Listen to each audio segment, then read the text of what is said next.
So if you're going to be a business owner or a leader in any capacity, you need to understand to invest in people, invest in good people, and hopefully you're a good person. So invest in yourself. I was trying to explain to my staff today what it means to have financial freedom or well-being or satisfaction. How we doing? Good. Have a good day. The video? Yeah, I have a little vlog. Oh, cool. Hello, everybody. Take care. The importance of that, the importance of investing in people is everywhere in your life, right? We're human beings. Sure, we have these little pups around, to keep us company. But at the end of the day, they don't talk. They don't make money. Look. Right? Human beings, people, are worth investing in. And if you want to do anything large in your life, you're going to have to do that. Period. And I think we forget that a lot of the time. And we assume that strangers really have no potential. And I think it really just comes from a lack of self-worth, a lack of self-awareness, how much potential we have. So one of the big things that I was telling my staff, I was like, listen, you want to get ahead, your self-worth better be at a point where you believe that you can get ahead. That you believe that you can be the person that is running ahead and people are looking at that and being like, wow, I want to do that. There's it comes from within. But then I was thinking how important it is to have people around you that are telling you these things, right? To constantly remind us that we are greater than we assume we are, that we deserve to have beautiful things in our life, that our souls are unique and require nurturing and the pursuit of a beautiful life, the pursuit of potentially goals that are well out of our reach right now, to make it so that everything is magical. There's grandeur. If you watch anime in any capacity, what is the first thing that you come across in the story to make you actually aware of the strife and the road ahead of the protagonist? It's a goal that they can't even close to hit right now. And that's what makes the story so endearing. That's what makes it so enticing to us human beings, because we're creative people. We're creative creatures. We have been given the gift of analysis, right? Of decision. To use that is essentially a practice in gratitude. The fact that we're born, that we're alive, the fact that we have the ability to do these things means we probably should.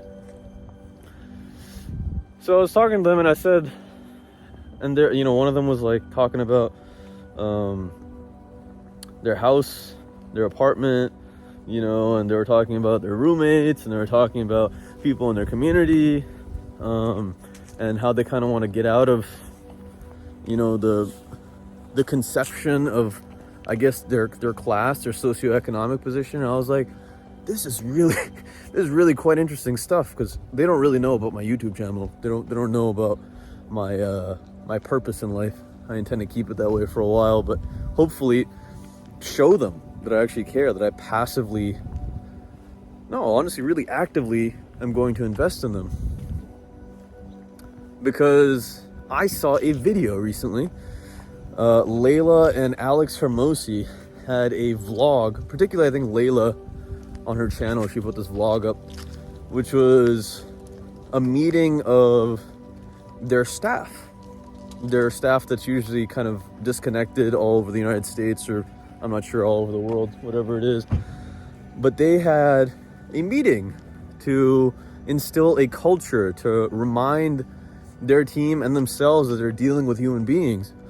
And it was beautiful the way that it was put together, because the intentionality was that of positive growth, positive reinforcement, positivity in general. Growth and positivity, if we are given an environment like that, if we are given an environment that encourages us to fail, to make ourselves better, we feel tremendously respected. We feel like we deserve more than we have. We feel supported. We have people around that hold us accountable for being awesome and congratulate us for doing a good job. I feel like everywhere in the world should be like that, you know? And then those people that that don't feel the urge to go and juice life, that don't have the deepest love for life, you know, then so be it. They'll go to places where they don't want to be respected, or where they want to disrespect people. But this mentality of self-worth and this mentality of building up the people around you, it's a safety net. It's a safety net for this life when something really bad happens, when something detrimental, when something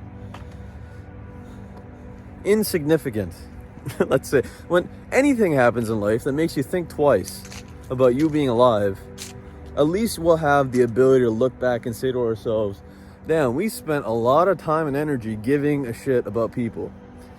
And most of all, hopefully giving a shit about ourselves. Not in a narcissistic sense, but in a self-growth building sense. Right? We can take pride that we loved life enough, that we loved our ability enough to take advantage of it. So I was talking to my staff, and you know, I was like, for the last 8 months, I've been educating myself financially. You know, I want to figure out how these folks get to a position in life where they can actually give back and aren't, you know, homeless, or you know, these phenomenal foundations that do philanthropic things all across the world for people that are completely unaware of the beautiful things that humanity has created so far, things that appear like magic to them. You know, I want to be one of those people. And so I made sure, and I continue to make sure, that I have a love for learning these things. Learning what it means to communicate better, business stuff, you know. So I was like, okay, what are some things that I would explain to someone if they came to me wanting to know about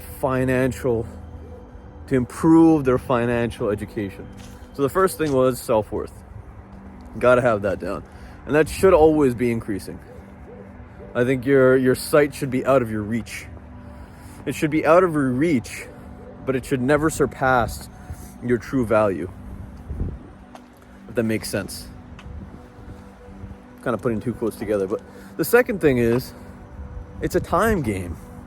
Right? So I was watching some videos, and people are like, you know, the foolish thing about kids these days, is that they assume everything's going to happen quickly. It doesn't happen quickly. None of it does. It's not supposed to. Because it's supposed to be like faith, in a sense. And I'm not a religious person, but you're really just supposed to have faith that your intuition, your hunger is going to lead you to a place in life that you want to be. That faith determines the level of success. So financially, what do we have to do? We have to educate ourselves all the time. So on social media, on Facebook, on wherever the hell you spend useless time, start spending time educating yourself. Daily. I mean, how hard is it to just unfollow something that distracts you and follow something that you can learn a thing from? Okay, fine. Time. Self-worth. What else can I say about financial education? Well, wealth comes down to what you own. Not your skill, not partially your network, but really just what you own, because your network is what you own. Your skill, I suppose, is what you own, but you can outsource your skill. So the ability to communicate with human beings properly, the ability to make people feel cared for, and to build them up, that will give you things that you can own. Trust, respect, character, integrity. But really just realize also that there's a lot of systems in place that are for people that aren't thinking about this stuff. Things that will abuse a lack of thought, a lack of awareness, a lack of knowledge. Information is how we build our teams. So let's do it. Hopefully you enjoyed this video. Smash that thumbs up button. Helps me out a lot. Throw me a comment.